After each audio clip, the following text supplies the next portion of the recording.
Simone de बोवार की पंक्ति "स्त्री पैदा नहीं होती, बना दी जाती है" की तरह ही कैरोल हेनिच के इस लेख का शीर्षक नारीवाद का मुहावरा बन चुका है। यह लेख एक खास संदर्भ में लिखा गया था।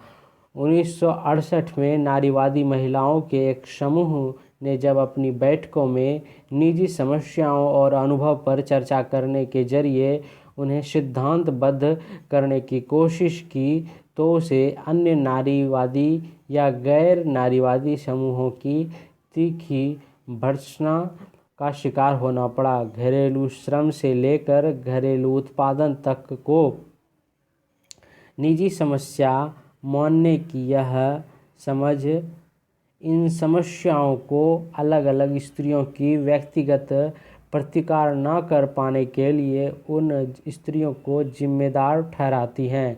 कैरोल हेनिच ने पहली बार इस लेख में दो टूक ढंग से यह दावा किया कि समस्याओं को निजी या व्यक्तिगत ठहराया जाना खुद भी एक राजनीतिक कार्रवाई है। यह उत्पीड़न पर पर्दा डालने, उन्हें जारी रहने देने का एक तर्क है। उन्होंने इस बात पर जोर दिया कि निजी स्तर पर लड़ी जाने वाली लड़ाइयों में कोई अंतर्विरोध नहीं है। कैरोल हेनिच ने यह लेख एक सीमित संदर्भ में लिखा था और इस लेख की लोकप्रियता का उन्हें कतई अंदाज नहीं था। गूगल सर्च के जरिए जब उन्हें इस लोकप्रियता का पता चला तो वे चकित रह गईं और 2006 में उन्होंने इसकी एक भूमिका भी लिखी। यहाँ मौजूद अनुवाद में यह भूमिका पहले दी गई है और उसके बाद मूल लेख। Personal is political, Carol Hanisch. अनुवाद अनुपमा गुप्ता। कैरोल हेनिच द्वारा 2006 में लिखी गई भूमिका। व्यक्तिगत भी राजनीति है। पर्सनल इज पॉलिटिकल नामक यह आलेख मूल रूप से 1970 में प्रकाशित notes from the second year women's liberation in 1970 पुस्तिका में छपा था। बार बार मुद्रित होता हुआ यह लेख आंदोलनकारियों के पास पहुंचता रहा और बाद में भी कई वर्षों तक छपता रहा। मुझे पता ही नहीं था कि यह खासा चर्चित हो चुका है, पर जब मैंने गूगल पर खोज की तो पाया कि इस पर अब भी कई भाषाओं में विमर्श चल रहा है। यहाँ मैं एक बात अपनी ओर से साफ कर देना चाहती हूँ कि इसका यह शीर्षक मेरा दिया हुआ नहीं है। जहाँ तक मैं जानती हूँ, द्वितीय वर्ष के अनुभव संग्रह में इसे शामिल करने का प्रस्ताव जब कैथी साराचाइल्ड ने रखा तब संग्रह के प्रारंभिक संपादकों शूली फायरस्टोन व एनी कोट ने इसे यह शीर्षक दिया। यह भी ध्यातव्य है कि राजनीतिक शब्द यहाँ एक व्यापक अर्थ में प्रयोग किया गया है, जो शक्ति व सत्ता के जोड़ तोड़ को इंगित करता है, न कि सिर्फ चुनावी राजनीति की संकीर्ण अवधारणा को। आलेख दरअसल शुरू में एक विज्ञप्ति के रूप में फरवरी 1969 में गैंसविले, फ्लोरिडा में लिखा गया था। Southern conference education fund (SCEF) नामक जिस समूह के लिए दक्षिण में स्त्री मुक्ति योजना स्थापित करने हेतु छानबीन व पर्यवेक्षण का कार्य मैं एक निर्वाह भत्ताभोगी संचालक के रूप में कर रही थी, उसी की महिला बैठक में यह लेख भेजा गया था।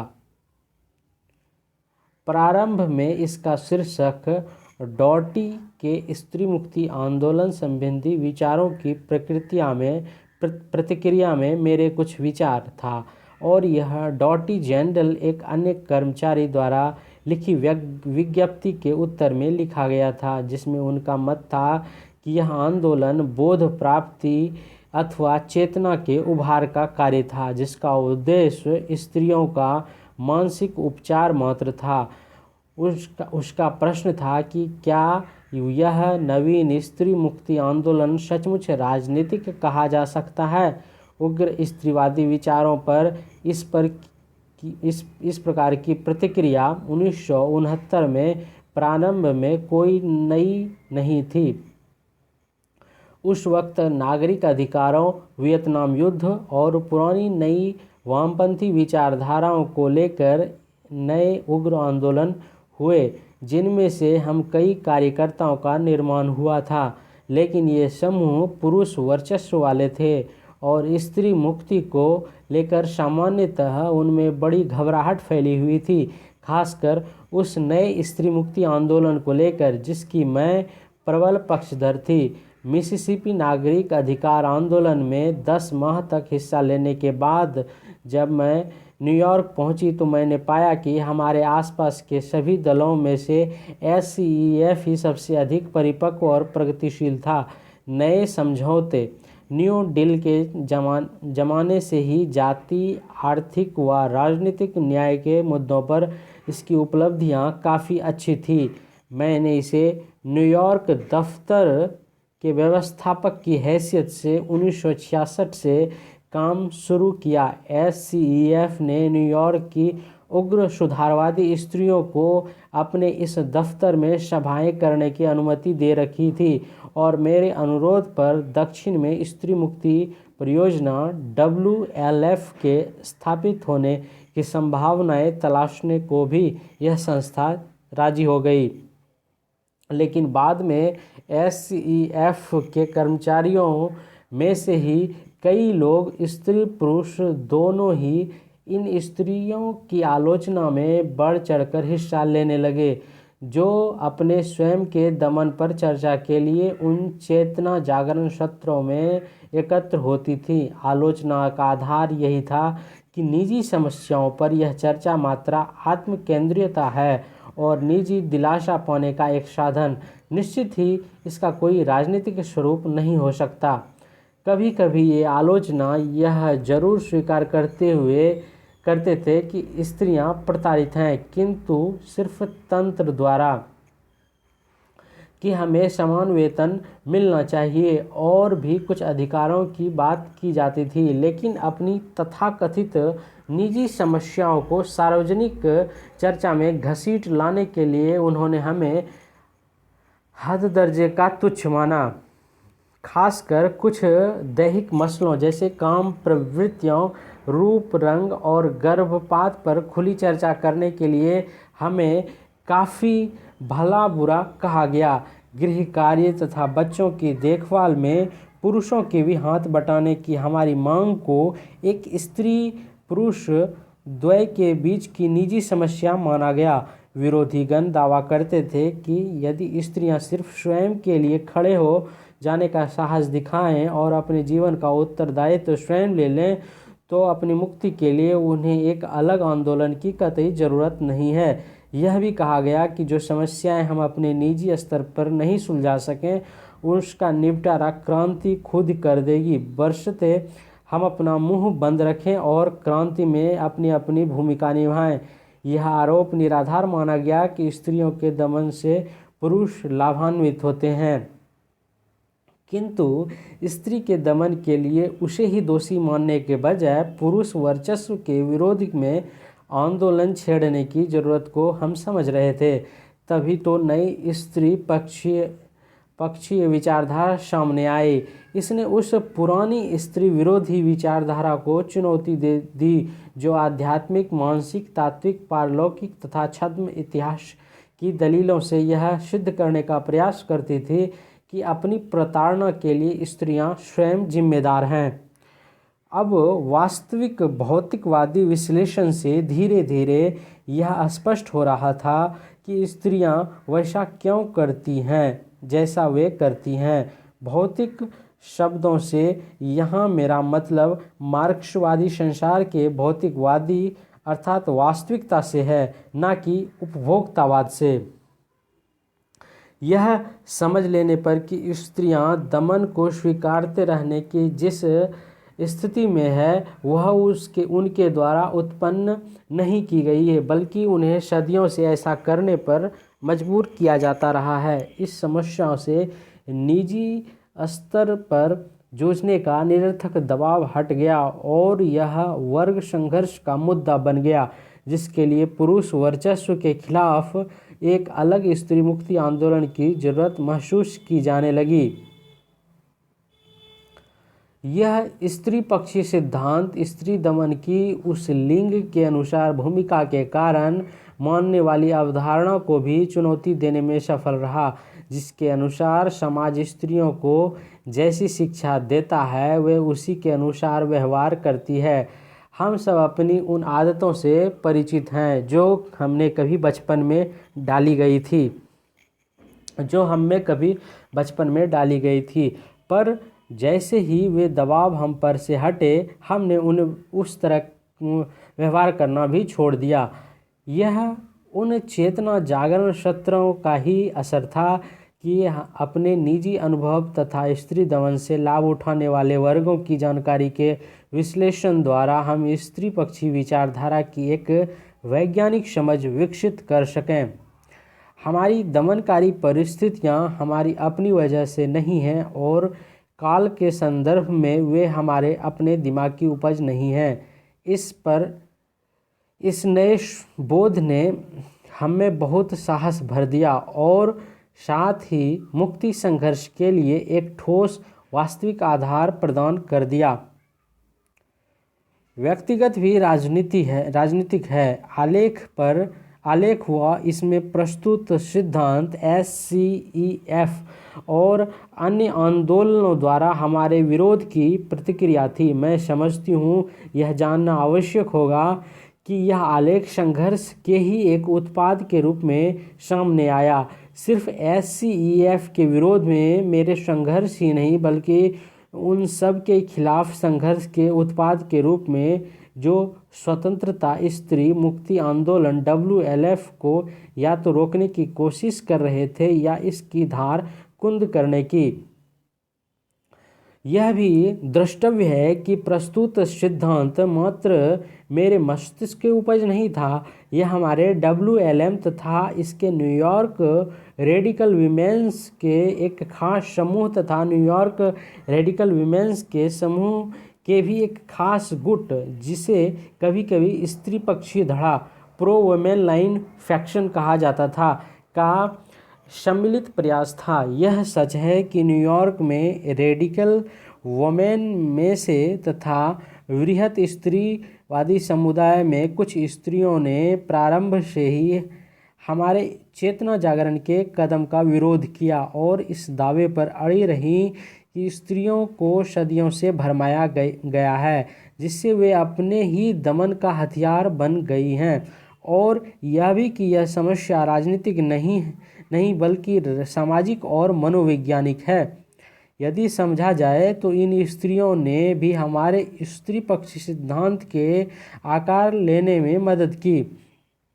दरअसल इन तत्कालिक मान्यताओं के हमारे विरोध में उठ खड़े होने से हम एक तरह से मजबूर हो गए कि अपनी नई अवधारणा को अधिक स्पष्ट बनाने, उनके परिशुद्धीकरण तथा उसे अधिक धारदार बनाने में अपना पूरा जोर लगा दें, जिससे यह सार्वभौमिक बन सके। न्यूयॉर्क रेडिकल वुमेन्स की सभाओं के बाद स्त्री पक्षी गुट की सदस्याएं अक्सर मितेराज नामक एक नज़दीक के रेस्तरां में एकत्र होती, जिसकी एप्पल पाई लाजवाब होती। वहाँ हम रात के 2-3 बजे तक इस बात पर चर्चा करते कि सभा कैसी रही और उसमें रखे गए विचारों का हमारे लिए क्या अर्थ है। और यह सभा उपरांत चर्चा हमारे बीच सहमति, असहमति, चुनौती और एक जीवंत बहस का स्रोत बन जाया करती थी। निजी भी राजनीतिक है। आलेख लिखने के 6 माह पहले 1968 के सितंबर में मिस अमेरिका प्रतिस्पर्धा के खिलाफ प्रदर्शनों ने भी यही जाहिर किया कि हमारा स्त्री समर्थक सिद्धांत हमारे कार्यों के दल के बाहर की दुनिया में प्रस्तुत करने में कितना सहायक है। मेरे एक अन्य लेख मिस अमेरिका विरोध की समालोचना में मैं स्पष्ट रूप से बता सकी कि किस तरह प्रतिस्पर्धा का विरोध करते करते हम अपनी ही उस मान्यता से दूर छिटक गए हैं कि सौंदर्य के मापदंडों के इस महिमा मंडन के कारण समूची स्त्री जाति प्रताड़ना का शिकार होती है। यहाँ तक कि आपस में प्रतिस्पर्धा की भी। मिस अमेरिका मुर्दाबाद और मिस अमेरिका एक बड़ा झूठ है। जैसे नारों से तो ये प्रतिभागी ही हमारे दुश्मन नज़र आने लगे, बजाय उन पुरुषों और कार्यकर्ताओं के जो ऐसे झूठे दंड स्त्रियों पर लागू करते हैं। राजनीतिक संघर्ष अथवा बहस के एक अच्छे राजनीतिक सिद्धांत को कसने की सही कसौटी मानी जाती है। राजनीतिक संघर्ष अथवा बहस एक अच्छे राजनीतिक सिद्धांत को कसने की सही कसौटी मानी जाती है। अन्यथा कोई सिद्धांत तो बस कुछ प्रभावशाली शब्दों का समूह है जिस पर सोच विचार करना कभी कभी रुचिकर लगता है, लेकिन जब तक वह वास्तविक जीवन में लोगों की नियति बदलने में सफल ना हो तो वह शब्दाडंबर मात्र ही रहेगा। ऐसे बहुत से सिद्धांतों ने अपने प्रयोग के परिणामों से हमें आश्चर्यचकित किया है, सकारात्मक और नकारात्मक दोनों तरह से।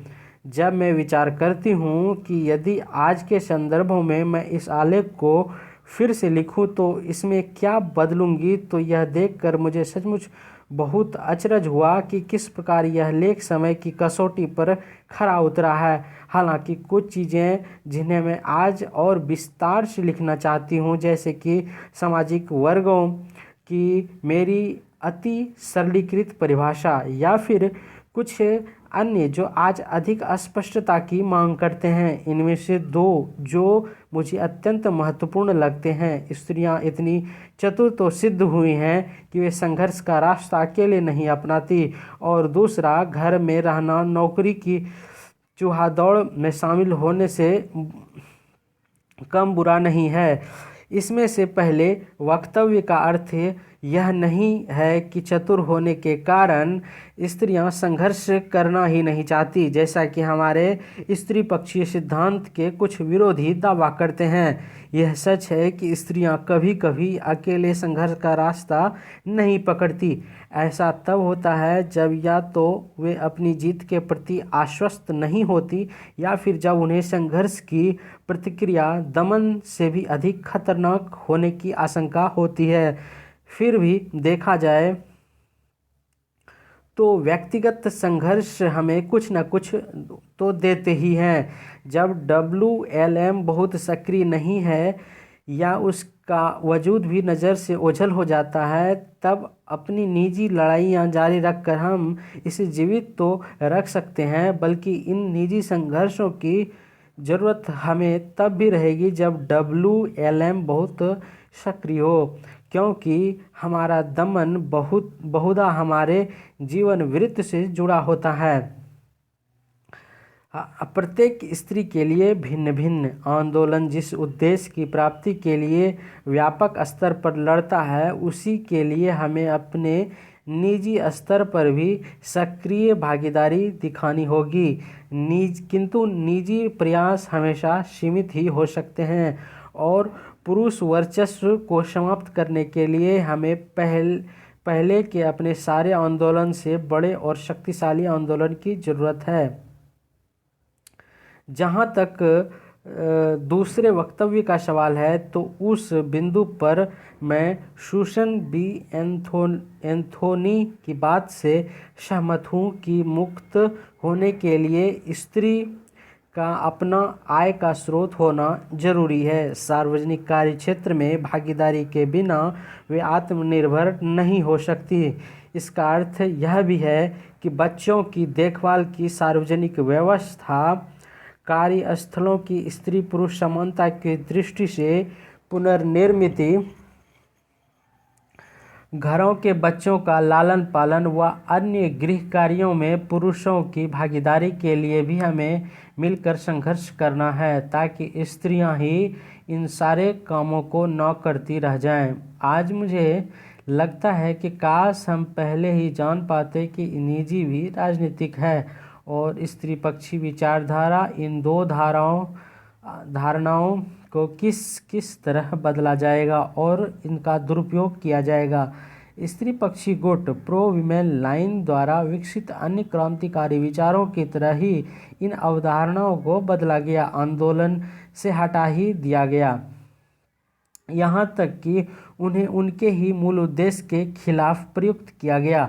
जहाँ यह जरूरी है कि सभी सिद्धांत वास्तविक जीवन की चुनौतियों से जूझें ताकि उनकी सार्थकता सिद्ध हो सके, वहीं हमने यह भी सीखा कि एक बार जब कोई सिद्धांत अपने संरक्षकों के नियंत्रण से निकलकर वास्तविक दुनिया में आए तो उसमें संभावित बदलाव और गलत व्याख्याओं से उसका बचाव करना भी जरूरी है।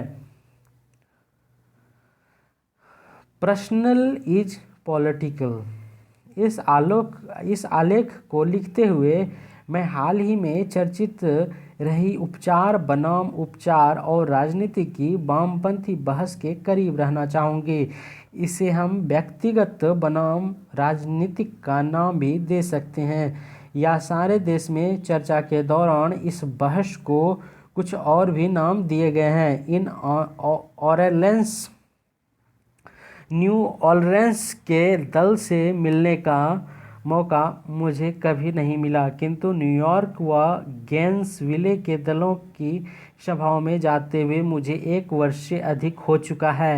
इन दोनों दलों पर औपचारिक तथा व्यक्तिगत होने का आरोप उन स्त्रियों द्वारा लगाया जाता रहा है जो स्वयं को अधिक राजनीतिक मानती हैं। इसीलिए मैं समझती हूँ कि इन तथाकथित औपचारिक समूहों के बारे में अपना अनुभव मुझे बांटना चाहिए, ताकि कुछ गलतफहमियां दूर हो सकें। यदि तर्क की कसौटी पर कसा जाए तो उपचार शब्द यहाँ बिल्कुल गलत नामकरण है। उपचार शब्द से इंगित होता है कि कोई व्यक्ति रोगी है और उसका उपचार यानी कि एक व्यक्तिगत खास समाधान संभव है। पहली बात तो यह है कि मुझे बहुत ठेस पहुंचती है जब कोई कहे कि मुझे या किसी और स्त्री को मनोचिकित्सा की जरूरत है, क्योंकि स्त्रियां अपनी दैनिक स्थिति के लिए स्वयं जिम्मेदार नहीं हैं, उन्हें इस स्थिति तक पहुंचाया गया है। हमें ज़रूरत है इस वस्तु स्थिति को बदलने की, न कि अपने उपचार की या स्थिति के अनुसार खुद को ढालने की। उपचार का अर्थ तो अपने खोटे निजी विकल्प के अनुसार स्वयं को ढाल लेने से है। हमने स्त्रियों की रोज़मर्रा की निजी समस्याओं का हल ढूंढने की कोशिश अपनी बैठकों में कभी नहीं की। चर्चा के लिए विषय चुनते समय हमने 2 तरीके अपनाए। समूह छोटा होने के कारण एक तरीका तो यह संभव हो सका कि हम बारी बारी से बैठक में चर्चा का विषय ढूंढ कर लाएं। उदाहरण के लिए, यदि हमें चुनाव का मौका मिलता तो हम क्या चुनते, बेटा, बेटी, कोई बच्चा नहीं, और अपने जीवन में हमने असल में क्या चुना और क्यों चुना। यदि पति आपसे कम कमाता है तो उससे आपके रिश्ते में क्या बदलाव आता है।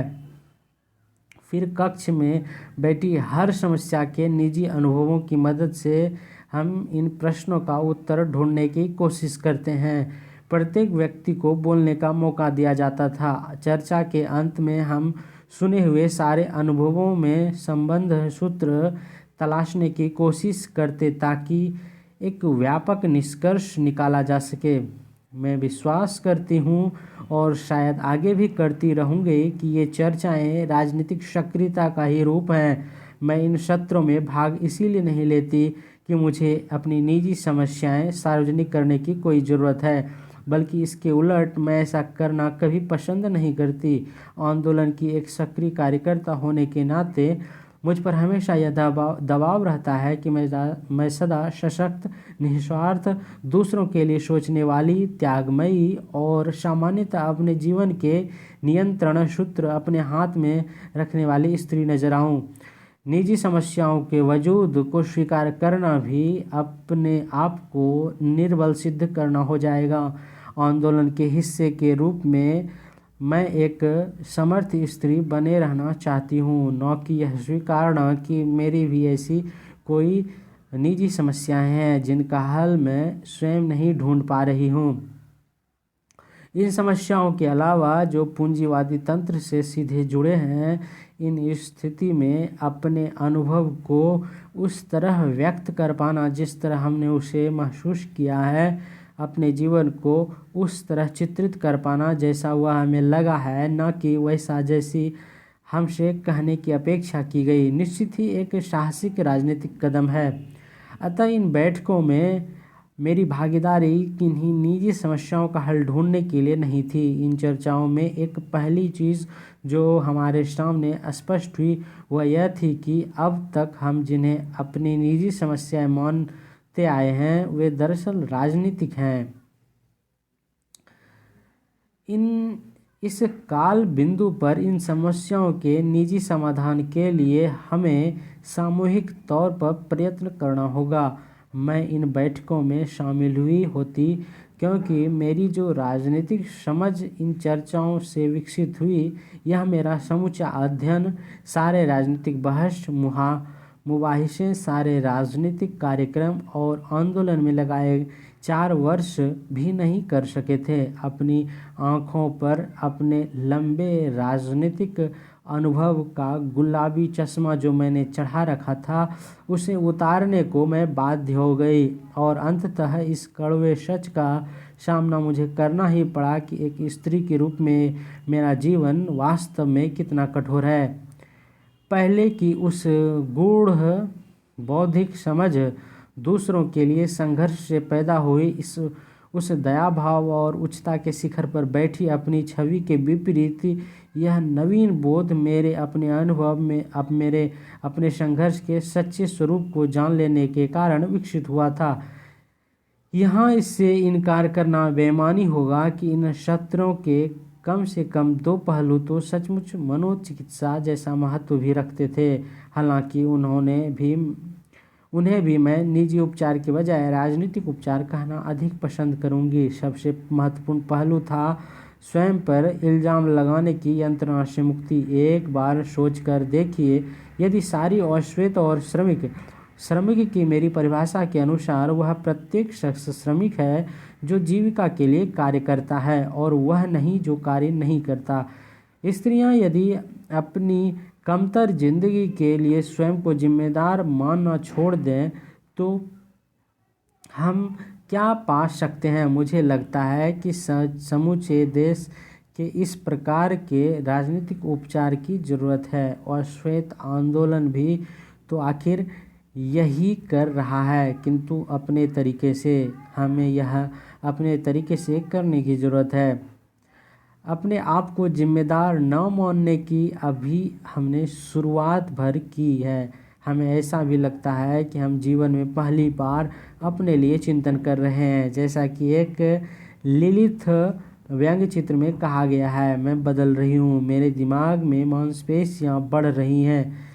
वे लोग जो विश्वास करते हैं कि मार्क्स, लेनिन, एंजेल्स, माओ तथा हो इस मुद्दे पर अंतिम व सबसे बेहतर निर्णय दे चुके हैं और स्त्रियों के पास इसमें जोड़ने के लिए कुछ भी नहीं है, वे इन बैठकों को समय की बर्बादी ही मानेंगे।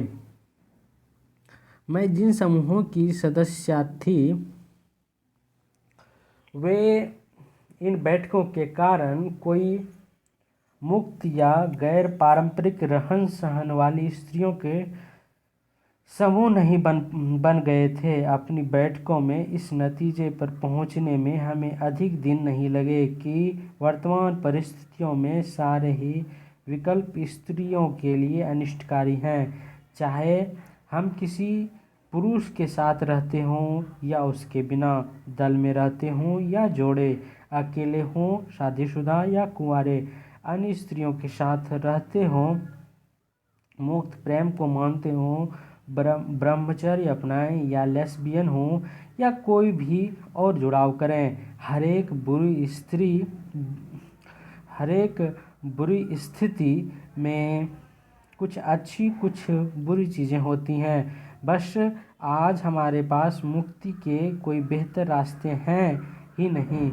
इस बुरे विकल्प के सिवाय हम जिन बहुत बहुत महत्वपूर्ण सिद्धांतों को स्थापित करने की पहल कर रहे हैं, उनमें से एक और मैं यहाँ प्रस्तुत करना चाहती हूँ। हमने इसे स्त्री पक्षी धारा का नाम दिया है, प्रो वुमेन लाइन। मूलतः यह अवधारणा स्त्रियों को अच्छा इंसान मानती है।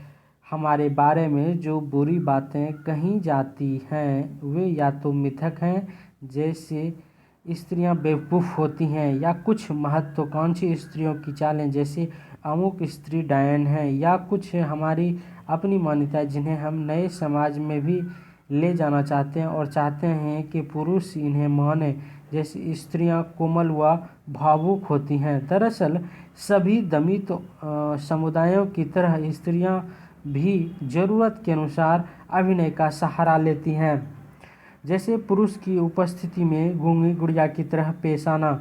वे अपनी इच्छा से नहीं बल्कि अपनी प्रतिरक्षा प्रणाली का कार्य होता है। उन्होंने अपने व्यक्तित्व में कुछ ऐसी छल कपट की तकनीकों का समावेश कर लिया है जो बचे रहने के लिए उन्हें ज़रूरी लगता है, जैसे हमेशा सुंदर दिखना, अपनी हंसी और भावों को आजीविका या पुरुषों को पाने के लिए या इन्हें बचाए रखने के लिए इस्तेमाल करना।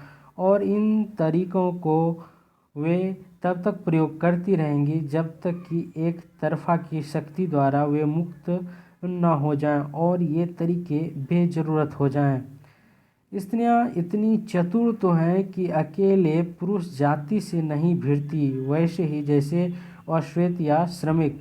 वे जानती हैं इसके लिए घर में रहना भी उतना ही बुरा विकल्प है जितना नौकरी की चूहादौड़ में घर के बाहर पिसना। दोनों ही विकल्प हमारे लिए एक समान हैं। जरूरी हो गया है कि अश्वेतों और श्रमिकों की तरह स्त्रियां भी अब अपनी पराजयों के लिए खुद को कसूरवार मानना बंद कर दें। स्त्री पक्षी अवधारणा को अपने जन्म से इस निष्कर्ष तक पहुंचाने और प्रत्येक स्त्री के जीवन से इसका संबंध है, यह दिखाने में हमें करीब 10 महीने लगे। इतना वक्त इसीलिए भी लगा कि संघर्ष के लिए हम अपनी रणनीति भी तय करना चाहते थे।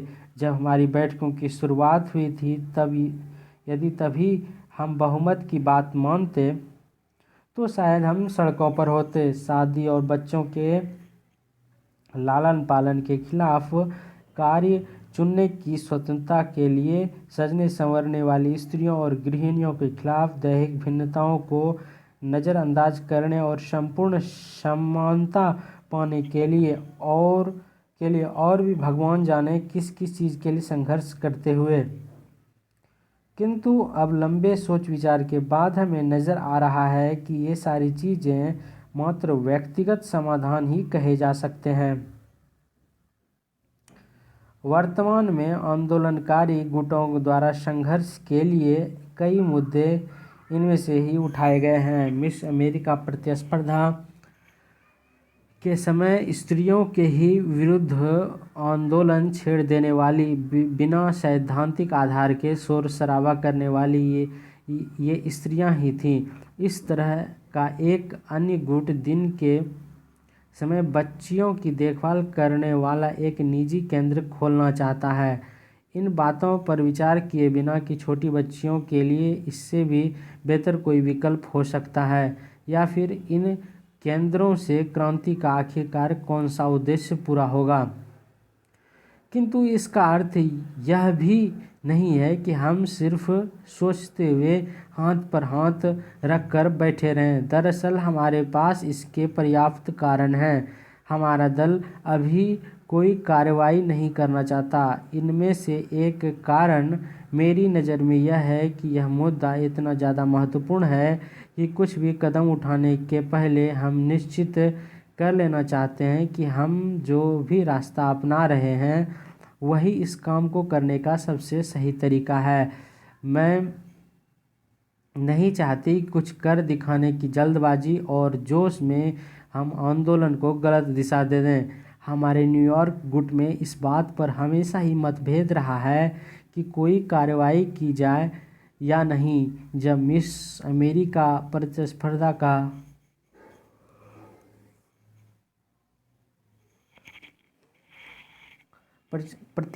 का मसला उठा तो हम लगभग एकमत थे कि हमें विरोध करना ही चाहिए, क्योंकि हमें लगता था यह मामला हमारी जिंदगियों से सीधे सीधे जुड़ा है। हमें लगा कि यह प्रगतिशील कदम होगा। हालांकि विरोध की कार्रवाई में कुछ गलत फैसले भी शामिल हो गए, किंतु मूल विचार एकदम सही था। औपचारिक या निजी होने का आरोप अपने ऊपर झेलते इन गुटों के साथ यह था मेरा अनुभव। शायद इनमें से कुछ गुट रहे भी हों जो ऐसी मनोचिकित्सा भी करते हैं, किंतु तुरंत फुरत कार्रवाई कर डालने की धुन में निजी अनुभवों का सटीक विश्लेषण न कर पाने की शायद हमें अपने सवालों के जवाब कभी न दे पाए, बल्कि हमें संघर्ष का वह तरीका चाहिए जिससे हम अपेक्षित परिणाम हासिल कर सकें। एक समय था जब हम में से किसी ने इस बारे में एक पुस्तिका लिखना शुरू किया था जो कभी रूपरेखा से आगे नहीं बढ़ पाई।